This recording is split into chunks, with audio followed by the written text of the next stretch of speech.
pessoas que creem que serão salvos pelas boas obras, mas a Bíblia afirma que não. Eu sou salvo pelo sangue de Jesus, eu sou salvo pelo que Deus fez por mim.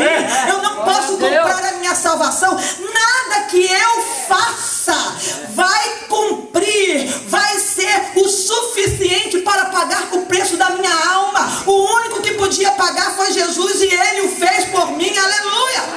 Mas também a Bíblia Sagrada diz em Tito, no capítulo 2,14, que nós como igreja somos um povo seu, zeloso para as boas obras. Então eu não fui salvo pelas obras, mas a Bíblia Sagrada diz que eu fui salvo para as obras.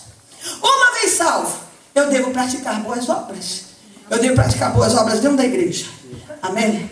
Por exemplo, no primeiro domingo, é o domingo que a gente vem, deve trazer um quilo. Nós vamos estar contribuindo, ajudando alguém, ajudando uma família necessitada. Então, em primeiro, os domésticos da fé. Depois vamos estar ajudando pessoas que precisam. Mas lembre, você foi chamado por Deus para as boas obras, amém? Deus espera isso. Deus espera isso. Isso vai trazer bênção para a vida de pessoas. Isso vai trazer bênção pelo seu testemunho. Isso vai agradar a Deus. Isso vai cumprir o propósito, o desenho de Deus para a sua igreja. Nós fomos salvos para as boas obras, porque o que eu faço é importante para Deus. Olha o que diz o versículo 8. A Bíblia diz que Jesus, falando da igreja, diz assim: eu sei as tuas obras. Deus conhece as minhas obras. É verdade. Deus observa as minhas obras. Deus julga as minhas obras. Deus pesa as minhas obras. Deus retribui as minhas obras. Você quer começar bem o ano 2009? Então lembre-se, além de orar, ler Bíblia, jejuar, vir aos cultos, não deixe de praticar boas obras. É Jesus que está dizendo: olha, eu conheço, eu sei as tuas obras. O que você faz é importante para Deus. Então não se omita. Naquilo que você puder fazer, faça. Você tem planos? Traga. Vamos fazer em conjuntos. Amém? Temos muita coisa, irmãos, para fazer juntos aí. É um ano novo, é um tempo novo, há anos pela frente. E quem sabe você não tem um ministério aí que nós nem nos descobrimos ainda. Alguma coisa que podemos iniciar aqui e que vai trazer um resultado fabuloso, que vai trazer a conversão de muitas almas. Você não foi chamado por Deus como um salvo nulo. Você foi chamado por Deus com um propósito, algo que Deus quer concluir através da tua vida. Você tem um ministério, você tem uma chamada, algo que Deus precisa desenvolver na tua vida. Descubra dentro do corpo qual é a sua participação. Porque você não é apêndice. Sabe o que é apêndice? Apêndice é aquela parte do nosso corpo que não precisa de nada. Quando inflama, tira, e o médico te garante: ó, não vai te fazer falta nenhuma. Você não é apêndice. Jesus não salvou apêndice. Quando Paulo fala a respeito da igreja, diz: olha, um é a mão, o outro é o pé, o outro é a boca. Cada um de nós temos a nossa parte, cada um de nós tem a sua função. Você tem uma função no corpo, não se omita. Aleluia. Você não pode estar parado. Você é indispensável para o funcionamento deste corpo. E em 2009 o que não estava funcionando vai funcionar. Aleluia. Louvado seja o poderoso nome do Senhor. A terceira característica da igreja Filadélfia é que a Bíblia Sagrada, é Jesus falando a respeito dela, diz assim: e não tendo muita força. Aleluia. Diz assim, para que saibam: eu sei as tuas obras, eis que diante de ti pus uma porta, tendo pouca força. Versículo 8, no meiozinho do versículo, Jesus falando: é a igreja de pouca força. Interessante, porque a igreja de Filadélfia é uma igreja importante, uma igreja elogiada, uma igreja que Jesus destaca no meio das 7. Tanto que você vê Filadélfia por aí em vários lugares. Tem Filadélfia nos Estados Unidos, tem Filadélfia em outros países, tem Filadélfia no Brasil. Tem muitas igrejas que se chamam Filadélfia. Eu não vejo muita igreja chamada Esmirna. Você já viu alguma? Você já viu algum país com a capital Esmirna? Não, ninguém põe. Mas Filadélfia todo mundo quer pôr. Porque é uma igreja especial. Mas era uma igreja pequena. Não era uma mega igreja. Não era uma igreja rica.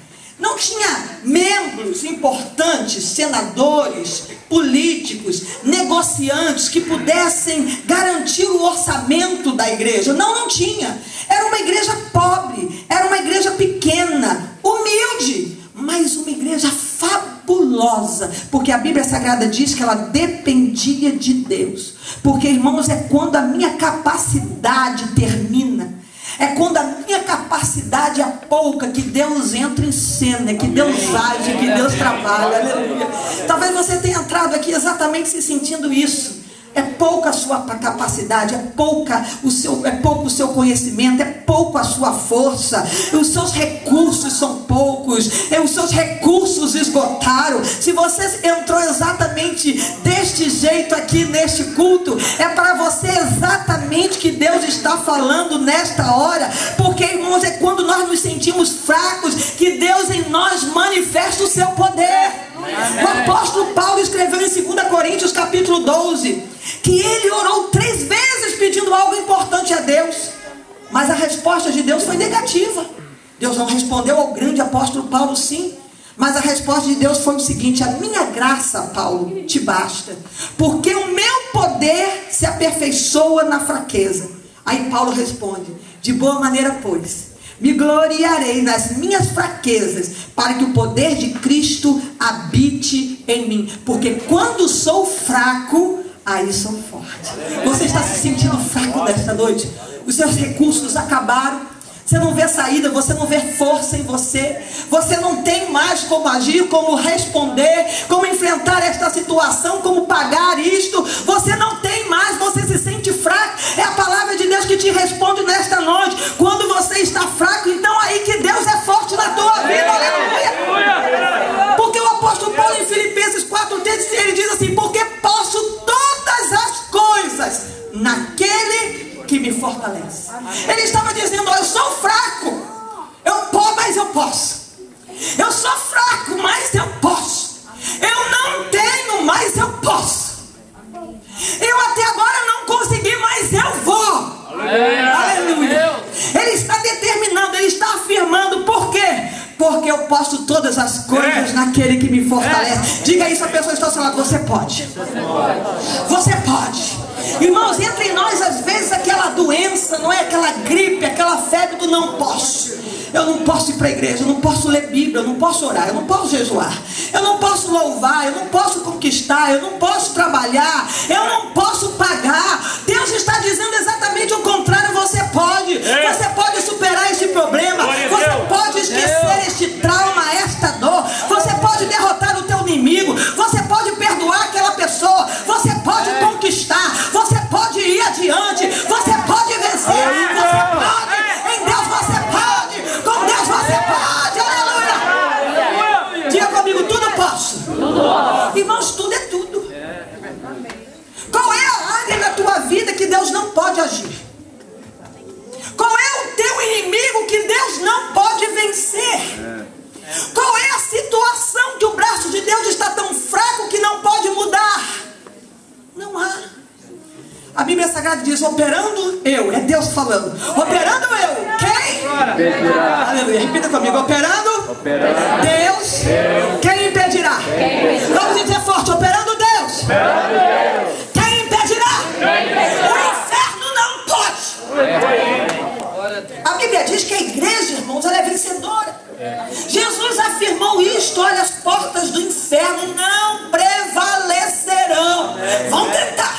É verdade. Jesus não disse que não ia tentar. Vão tentar.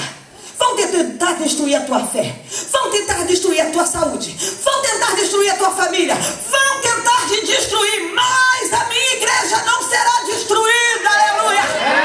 Porque mesmo fraca, mesmo tendo pouca força, tudo ela pode no Deus que a fortalece. Aleluia. Diga comigo: tudo posso. Diga a pessoa que está ao seu lado: tudo pode. Aleluia. Irmãos, tendo pouca força não desistiu, tendo pouca força não parou, tendo pouca força foi adiante, tendo pouca força prevaleceu. O diabo às vezes olha para a gente e ri e diz: você tem pouca força, você não pode. Irmãos, o evangelista Gil ainda brincou no tamanho do menino, mas o menino não foi disso. esquentado. Pois é, o tamanho. Irmãos, o diabo olha pra gente, nosso pouco tamanho, e diz assim, tá vendo ali?